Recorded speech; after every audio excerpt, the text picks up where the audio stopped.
देखो, हम जगत को देखने के लिए इतने टाइम का ध्यान देते हैं। मान लो ऑनलाइन मूवी की टिकट करा ली तो आधा घंटा 1 घंटा पहले घर से निकलते हैं। बच्चे कहते मम्मा लेट हो जाएगा। क्यों लेट हो जाएगा? अरे ट्रैफिक मिल जाता, जाम लग जाता है। 5 मिनट की भी मूवी निकल जाए तो समझ नहीं आती, इसलिए टाइम पर चलिए। और भगवान का कहीं कीर्तन हो रहा हो, भगवान की कहीं कथा हो रही हो, अरे कॉलोनी में सत्यनारायण भगवान का निमंत्रण आया, तब तक नहीं जाते जब तक शंख ना सुनाई पड़े। एक शंख बजाया भी तो एक ही अध्याय हुआ है, अभी दूसरा अध्याय हुआ है, तो तीसरे तक चलेंगे, जल्दी ज्यादा न बैठना पड़े। एक तो भजन गा देंगे हवन का और उसके बाद निकल आएंगे। क्यों भैया? यहां पर जितना अधिक से अधिक मिले, ये राम नाम है, ये भगवान का रत्न है। इस रत्न रूपी आनंद को आप जीवन में धारण करें। हम परमात्मा की दी हुई वस्तु को तुरंत भूलते हैं। जगत के लोगों ने जो दी हुई वस्तु है उसको हम बहुत याद रखते हैं।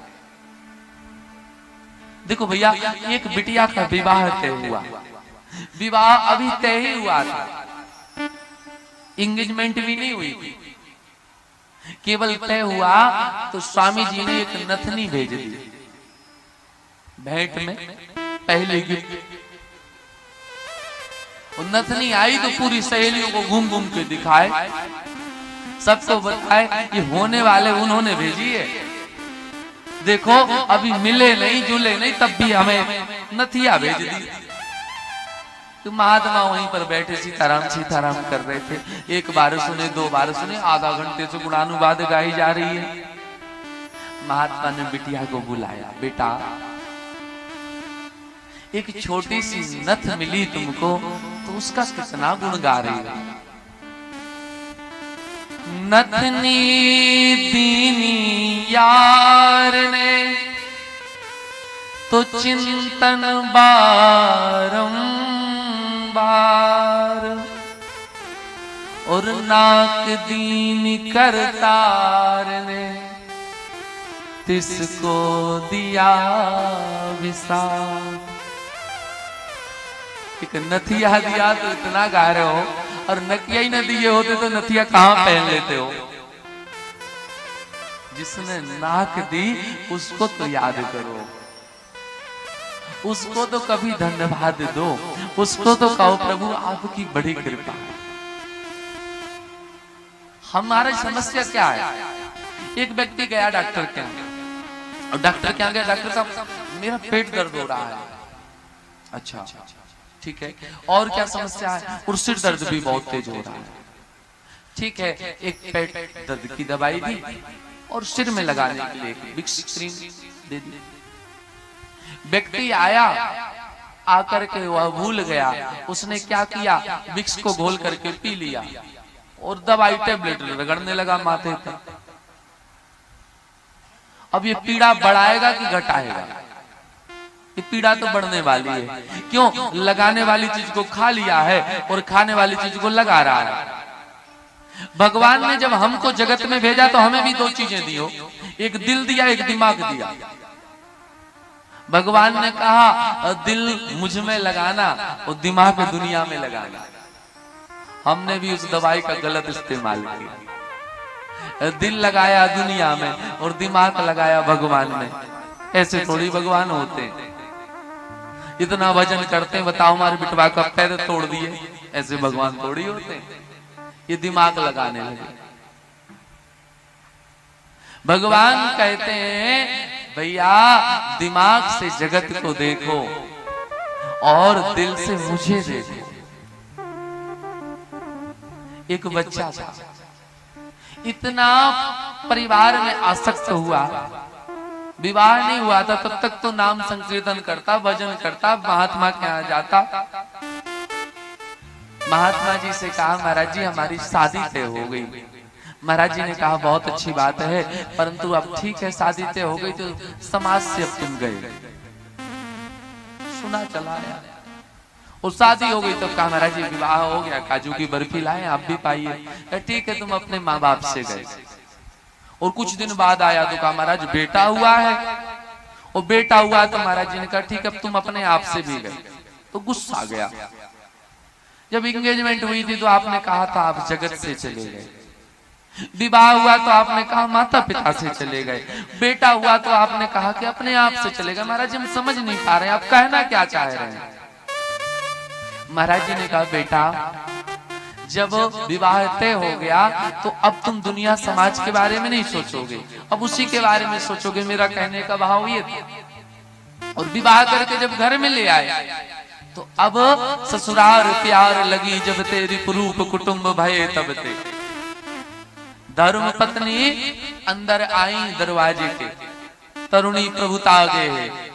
और जैसे ही आई तैसे महाराज अब माता पिता का ध्यान कम हो गया, अब धर्म पत्नी का ज्यादा हो। इसलिए हमने कहा कि अपने माता पिता से गए। अब संतान हो गई तो अभी तक तो तुम थोड़ा अपने बारे में सोचते थे, अच्छे से रहते थे, खाते थे, पहनते थे। अब बेटा होने के बाद सब कुछ अब उसी पर निर्भर हो गया। उसको अच्छे से पढ़ाना है, अच्छा खिलाना है, अच्छा घुमाना है, जो मुझे नहीं मिला वो सब इसको देना है। हम कब अपने आप को उसके चक्कर में भूल गए पता ही नहीं चला।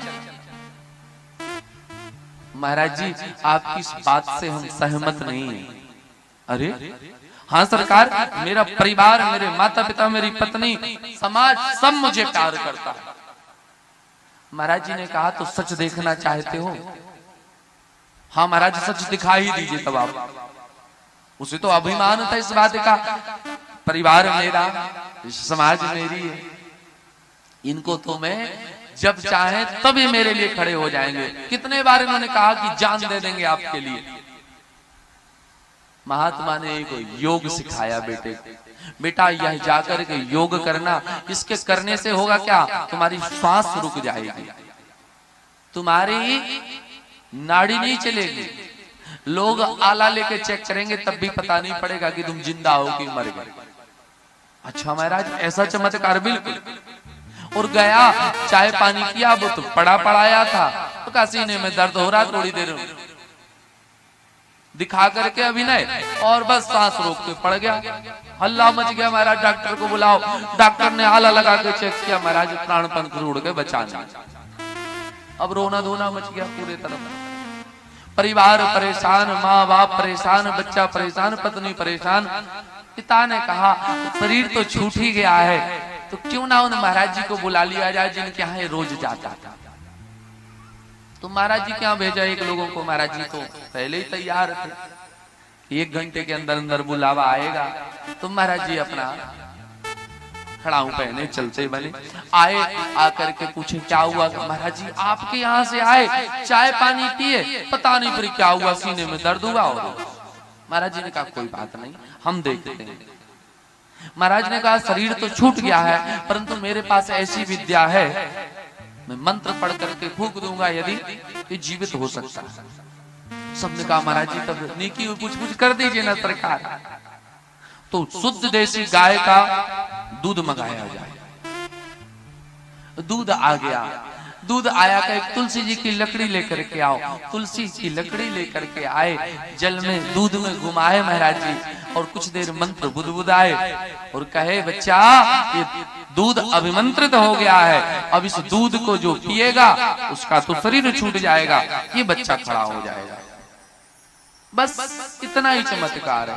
इतना रो रहे हो, इतना परेशान हो, कोई भी एक सज्जन आ जाओ आगे। सबसे पहले पत्नी फूट फूट के रो रही थी, देवी जी आप ही। महाराज प्रेम तो मैं बहुत करती हूँ परंतु अब बताइए इन्हीं का दिया ये अंश है मेरे पास में बालक, मैं चली जाऊंगी तो इसका कौन ध्यान रखे। बहाना बना के किनारे हो गए। माता पिता के पास वही माँ ने कहा महाराज 3 बिटियों का विवाह करना है, हम चले गए तुम्हारी बिटियों का विवाह है, जैसा हम चाहते वैसा तो नहीं होगा। पिताजी से कहा आप महाराज गांव का प्रधान हूं, पूरे गांव की जिम्मेदारी, परिवार की जिम्मेदारी, कैसे हम चले जाएं। अब गांव वाले ने सोचा हमारा नंबर आएगा, तो धीरे धीरे किनारे हो गए, सब किनारे हुए। महात्मा ने कहा तो क्या ये दूध हम पी लें?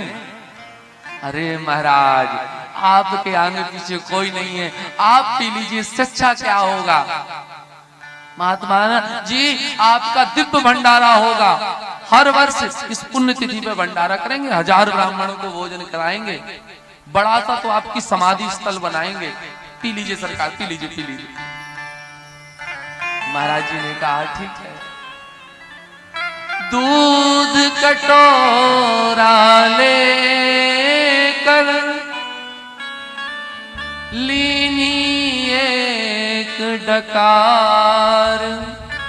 महात्मा ने दूध कटोरा उठाया और पिया, और जैसे ही डकार आई और बालक पर पीठ पर एक हाथ मारा कि चल बच्चा अब खड़ा हो जा, देख लिया